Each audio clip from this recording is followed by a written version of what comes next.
Hey everyone, it's Deb. How are you? I miss you. I haven't talked to you in a while. I am standing out of my most recent renovation project. It's right behind me. Can you see that?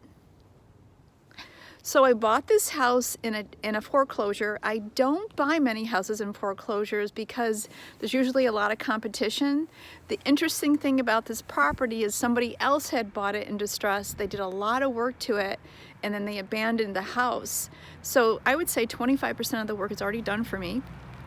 And what's really fun for this house, and I can't wait to show you the inside, is that we opened the wall, which I'm known for, is opening the wall from the kitchen into the dining room, and what was behind the wall was this really yummy brick accent piece. So we're exposing it, and then we're creating a beam across the top to give it that farmhouse chic look. And it wasn't a bearing wall, which was really nice to see, so we didn't have to put supports and a lamb's beam there to support the opening of that wall. So anyway, this is my most recent project. We've got 2 weeks left to push it to the finish line, get her on the market, and then go on to the next 3 projects that we have sitting waiting. Thanks for following me. Talk to you again. Bye for now.